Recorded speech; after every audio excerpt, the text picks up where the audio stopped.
Yo, what's up guys, and welcome to a brand new episode of the SoRare Road to Glory. So, in today's episode, what we're going to be doing is talking about why the next week is probably really going to suck for trading. Now, the reason I do make this video is, one, I am actually right now trade offer suspended for the next 36 hours just because I've been mass sending over trade offers to get some of the new investments. And two, because I don't want to leave you guys in the dark in terms of how dodgy and how bad I think trading is going to be for next week. Now, there are lots and lots of different factors on why the next week is going to be pretty rubbish for trading, so let's just go and jump underway with the first one. As always, if you guys are interested in signing up to SoRare, there is a referral link down below. Once winning 5 cards on the bidding market, you will get yourself a free tradable limited card. Disclaimer, please don't overpay for cards to get this free card. It's only worth about £2 to £5, so nothing crazy. On top of that, you do have to be 18 to play SoRare because it is real life money, and that money is there to be lost as well as it is there to be made. And finally, if you are interested in watching this trading live, I do this over on my Twitch from 6:30 every day down below. So the main reason on why this week is going to suck for trading is because we're on an international break. Now obviously, we're not on an international break normally, and you've got like 20 leagues playing. Each league has about, I don't know, like 10 matches, which is 20 teams. Those 20 teams have you've got 11 starting players and then 3 or 4 subs, which is 15 players times the 20 teams being played in the league times the 20 league, and it just gives you so many people playing and so much demand for so many players. Well, on international week, not even every international game counts because friendlies don't count. Not every international player is, I guess, found by sites like SoRare Data. They don't have every single player playing because I guess it's not fully synced up with the international rosters like Nigeria, for example. And as a result, the main thing is that we probably go from a pool of about, I don't know, 2,000 to 4,000 players to a pool of 336 players, that are likely to be used. Which now means that the amount of players demanded we've got 1/5 of the amount of players demanded. Which means if no one is buying, that means you've just got all these guys selling, and they're basically just undercutting each other. But no one's going to buy the undercuts, which means they undercut each other again. No one's going to buy that undercut. They don't even play for another week. They throw a little undercut there. And prices, again, is what we call a buyer's market. So there's 2 markets on SoRare, or I guess on the stock market in general. You've got a buyer's market and a seller's market. A buyer's market is when the buyer has the power. Is when if I want to go and buy a player, I'm the guy with the power. Because basically, it means that the sellers are in a big competition to sell. Like right now, everyone's got, I don't know, some Austrian Bundesliga players, and they're trying to sell, but no one's buying it, and they'll undercut each other. They'll undercut each other. They'll undercut each other. Well, I'm just standing here from the sideline, and I'm going, I want to buy that card, but hey, I'm in no hurry to buy the card. You guys are undercutting each other like crazy. And as a result, I basically have the power. And you've got the other market, which is called the seller's market. And that's when, let's say, I know that everyone wants to buy my card. Let's say I've got the next one. Let's say I've got Adeyemi. I know that you want him, you want him, you want him, you want him.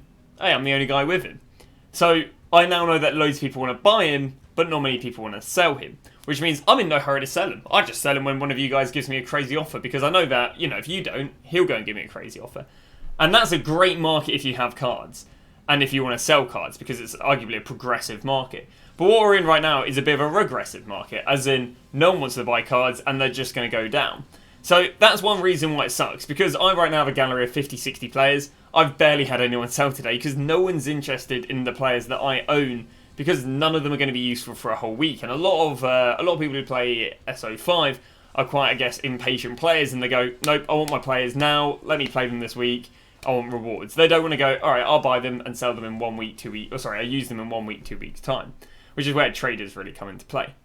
So that is the first point on why it sucks, because no one wants to buy anyone, because as you can see right here, there is generally a lack of players.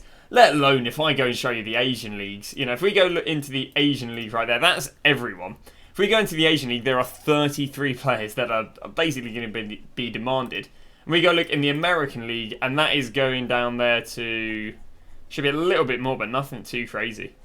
It is 135. There's just barely any players demanded whatsoever, which means it's an absolute nightmare. The only people buying cards are people pre-buying 2 weeks in advance and traders. So that is the first reason why the market sucks at the moment. The second reason why it sucks to trade right now is the same reason why it's kind of sucked. It's sucked all month. That is everyone's favourite scouting season. Now, the reason this sucks is because, like I've demonstrated earlier, there are a pool of 300 players who are demanded. Well, let's say I've got, let's say I've got a Ligue 1 player. He's a young Ligue 1 player, not making the French squad. Well, not many people are going to be buying him. Well, add that to that 10 of them are about to be supplied on the market with no one demanding them. A supply of 10 within 24 hours. It is just ugly, man. This market is absolutely ugly. In fact, let me go and show you an example of someone already this week that isn't playing any international football. They've been supplied 10 and it's just been horrible for their price. So I didn't really want to use someone this expensive because I thought, well, these aren't really the sort of players I trade with. But this just generally drives the point home kind of anyway. So this card is dropping week in, week out anyway. Mixture of factors. Obviously, European leagues ended. Did do a quick check on Usana. They're not getting relegated from the Liga, so it's not like his card's going to lose all utility. But, he's dropping basically week in, week out. I mean, we started up here about a month ago. 219. This is why the scouting season's been awful. But in terms of for players' prices. 219, then he goes down to 170. Then he goes from 150. And this week, he's gone from 150. Started the scouting season at about 130, selling the day before the scouting season at 124. And the scouting season is going to bring him all the way down to £100. Now, cheapest on the market is 114 right now, but I mean, the cheapest he's gone for is 100. So, literally, this would have been the equivalent of, I believe, Monday. And if you didn't go and sell on Monday, you're losing 20 quid. You're losing like 50% of the value of the card. And this is why no one's buying anything, because, there's no demand to buy for your team. There's no demand to buy because why would I buy a player that is dropping consistently 10% every week? And if, this week, 20%. And the crazy thing is we're going to get another resupply until he plays. Until he next plays. So La Liga gets resupplied on a Tuesday, if I'm not wrong. Yeah, they get resupplied on a Tuesday. Which means we're going to get another supply of 10 next Tuesday. Before he's even playing. Now, the good thing is the next SO5 that he's eligible will be the following Friday. But the main problem here is there's just been 20 supply before there's any real demand. Like, this is just ugly. Ugly for the market. And this is, I guess, coming away a little less from the trading aspect. But the trading aspect of this comes in, why would I want to buy him? Why would I want to buy him when I know there's a lack of demand? How many sales have there been? 1, 2, 3, 4, 5, 6, 7, 8, 9. There's only 9 sales a week. Yeah, it's just super, super ugly, and it's this is just why no one's buying cards right now. And I actually have the example with a player I literally bought myself, and that was a Antoine Schunen.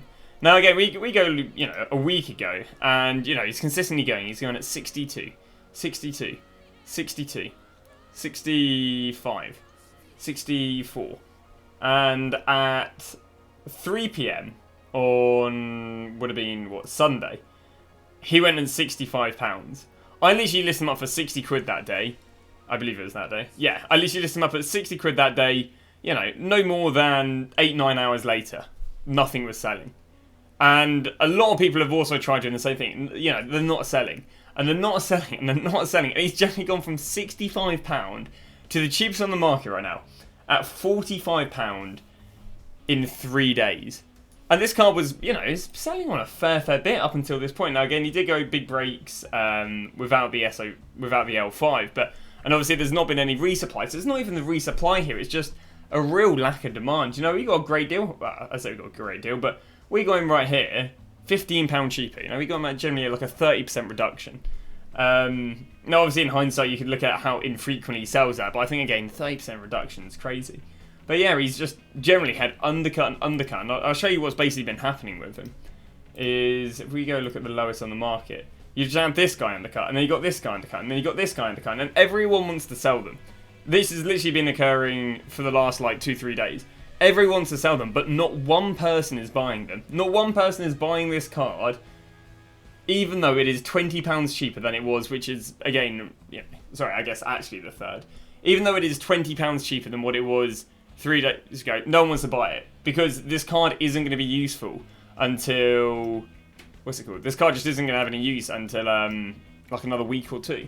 On top of that, I mean, I don't even believe that Dynamo Moscow are low in the league. I think the next matchup is against Krasnodar. I believe these are quite high up in the Russian league as such. But it's absolutely crazy, and it's, you know, like I bought that card thinking, alright, nice £10 profit. But in reality, I won't sell it for a loss, because the thing is, you can just hold these cards, but that's not really what you want for trading. For trading, you want to flip within 24 to 48 hours, but you just can't get that right now because of the lack of demand, which, you know, is a bit of a nightmare. I'll be honest with you. So I just went to look at the international players to see if this fits the same agenda. And I'll actually be honest with you, he's actually been pretty decent. Even though he got supplied 2-3 days ago, he sold on 1, 2, 3, 4, 5, 6, 7, 8, 9, 10, 11, 12, 13 times in like the last 2 days, which is 13 times more than that Russian keeper. So yeah, I mean, I guess there is a pool of players you can trade with, and that'll be the players or the Asian League players who are playing, the American League players who are playing, and again the international players. But it is such, it is such a ball ache to go and have to research because he's quite likely to start in the team. But it's an absolute ball ache, and it just adds to it just basically makes the method a lot less efficient if you have to go and do all this background research. But then this comes with the added risk of you're buying these players which have been mass purchased in a short amount of time, which means if you cannot clear this card by the time his game comes around, you're basically just fully gambling on the card. If he doesn't play in the Canadian team, he'll drop. If he has a bad game in the Canadian team, he'll drop. If he gets subbed off early, he'll drop. Obviously, vice versa. If he plays well, he rises. But from then you go from trading to more, being more of a gamble, which is a little bit of a worry. So the final point is coming back around to scouting season, and that is basically anyone you buy basically has a bit of a time bomb attached to them. And what I mean by this is if you don't sell the player by the time the resupply comes around, you can kind of just guarantee the player's going to drop. Which means that, again, this isn't really so much to do with this current time, it's just been this month in general. So I went and bought 2 of this guy, went and picked up 2 of this guy for £4.50 and £5, and then we went and sold one nicely for £6. Now, again, if I don't go and sell this card, potentially by tonight, he's already dropped from comfortably selling around about £6 down to £5. But when these cards go and get supplied right here, because there's no demand, because he doesn't have international football, people are going to win these cards for £3, £50, £4. And what that's going to do is that's going to drive the price down, because people who win them for £3.50 are just going to go £4.50. And that's going to drop his price. So not only do you have to worry about, selling the play before international duty, you've also got to worry, and I mean, this has really just been the case throughout the whole month if you haven't already copped onto it, but selling before the resupply is something I'm very aware of, and I'll sometimes sell players for a little bit cheaper, like I sold an Mbemba the other day, because I knew that Mbemba was going to get resupplied with, it would actually be interesting to see what's happening to its price, because it was going to get resupplied with the Liga NOS lot. I mean, there you go, this is literally a perfect example. This guy got resupplied yesterday. I managed to sell him for 29 quid before the resupply. Even though he's got international football with Dominican Republic of Congo, he's dropped down £3, and he'd be, a little bit harder to sell on. So, that is, I guess, comes to the conclusion of why it's an absolute nightmare to trade at the moment. And why, I mean, I am trading, trade-off for suspended for being blocked too many times within a short time frame. Is really not the end of the world. I don't mind that my money is in investments that should rise. I mean, talking about the investments, they're looking pretty good as well. Bear in mind, I could be in, other players that haven't done that well. I've got loads of this guy for £5. Again, he's been going for £6.50 loads. Got this guy for £5. Picked up one of these guys for £21, and then got countless of this guy for £2, and he's already up at quote-unquote £3.80, and got a few of this guy at £2 here. So hopefully it should be interesting. This guy I've not managed to get into because he's just been too expensive really, but it was £25 about 4 days ago. If I did the investments 2 days ago, but coulda, shoulda, woulda. But that is going to wrap it up for why this week is going to be a nightmare in trading. What's my advice with it? Just play it very safe. Be aware when the cards are going to get resupplied. If you want to do research into if they have international football, it will help you sell the cards on faster. Be content maybe with a small loss before a resupply. And just got to be more realistic and look how often cards are selling as of probably last Monday, because yeah, it'll help you. But a nightmare for trading this week, but it is what it is. So I'll see you guys with tomorrow's episode, which will be seeing how well the MLS and the Asian League investments went, and yeah, kind of doing a bit of the old auto buyer method. But thanks for watching, and see you guys tomorrow with another episode.